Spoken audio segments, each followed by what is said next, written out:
Johnny's coming home late, he's been out on the town. Another Sunday morning coming down. But the whole point of writing a song is the lyrics, right? I mean, that's the thing, is that we may get the lyrics down. And so the title of that song is, That's What Jesus Would Do. Here's the whole thing. I don't know, churchgoer, non-churchgoer, where you're at. But I will say everybody probably remembers back in the early 2000s, a big fad that was going on. Some of you guys may have seen it, some of you may not, but it was WWJD. What would Jesus do, right? I don't know if anybody recalls that. I do, because I was in that vein on the campus of a seminary up in Dallas, and it was doing some theological studies and things like that back during the time period. And I will tell you, man, I remember seeing that. The little bracelets, the T-shirts, the bumper stickers. I mean, there was everywhere. WWJD, it's an acrostic or whatever you want to call it, for what would Jesus do? So you're probably thinking by now, well, how in the world did you get an idea for a song on that? Well, I'm going to tell you exactly how I got an idea for it. Because during that time period, I saw how popular that was. I saw just how many people were doing it and raving about it, like, yeah, WWJD, WWJD, WWJD. What would Jesus do? Here's the problem that I noticed, and I might have even been one of them, and maybe you have, if you're a church person or not, or maybe you felt maybe the other end of it. I thought it was great. There was only one problem. Not many people were doing it. And what do I mean by that? Well, here's what I mean. What would Jesus do? Well, that can be answered many faceted. It could be multifaceted. I just chose this song to play because I think it answers the question within the context of the song. Let's take a verse. Johnny's coming home late. He's been out on the town. Another Sunday morning coming down. He's been out all night. He's been drinking. He's got pain. He lost his kids and his wife. He drives by the big, gigantic, whatever your brand of church is, and they're just staring at him with disdain. They're staring at him with like, man, this guy's a loser. He's never going to change. And he just drives on by, goes on home alone, and continues down that road of pain or whatever. Next verse, Jesse's got a habit she just can't kick. It makes it real hard for her to fit in. Where?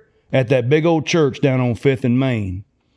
Where am I going with this? Let me tell you exactly where I'm going. What would Jesus do?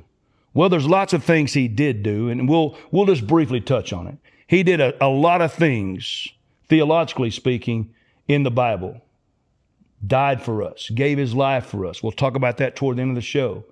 But here's one thing that he did do in the context of this song, just so we can approach our topic today.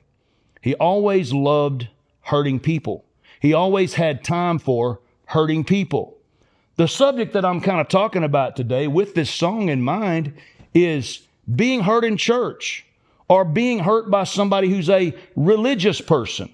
Being hurt by somebody or shunned by somebody who maybe is a member of an organized thing, and for some reason you showed up. Maybe you're a Johnny, maybe you're a Jesse. Maybe you're one of those people that said, man, I really want to fit in somewhere. I want to be able, but my reputation, my addictions, the things in my life that I'm battling with have made me feel by probably the attitudes or actions of someone like they don't love me. And so therefore that may have put something in your mind that maybe that's how God feels about you. Well, I want to let you know the reason I wrote this song. Here's the story behind it.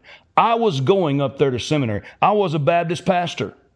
I know that looks odd to see a guy with a Lone Star Feed shirt on and an old cowboy hat here. I had a great church, and in some ways I may have actually behaved that way and not even aware of it, because sometimes religion will make people do that.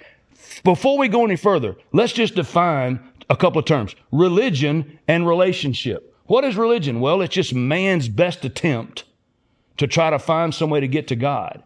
It's man's attempt to try to make some way that he may find himself good enough and find self-righteousness, if you want to call it that, which is a great term, by the way, to try to get to God. But relationship, however, is having a relationship with God through what you'll hear throughout these programs by knowing him the only way you can know him. And then from that, we see that all of us really have something massively in common. Massively in common. And that is that we're all hurting people. We're all people who have flaws. We're all people who've been through dirt. We're all people, regardless how much we don't think we are, we are. I didn't know this at the time, but what was happening in my heart, I was saying, man, more than winning awards, more than actually, getting songs on the radio, more than getting to go out and play and write songs and go to Nashville or wherever we're going to do it, or at Fort Worth where the big Texas music deal was, I said, here's what I want to do. Here's what I hope I can do through music and just through my personality and something as simple as this podcast, Backroads Truth. I want to be like that. I want to be able to love that way. I want to be able to still have a relationship and be able to love that way instead of shunning people, instead of making people think, well, I'm better than you, to express this big nugget of truth, this big back road, gigantic, 4-lane highway of truth, if you will, is that God loves you.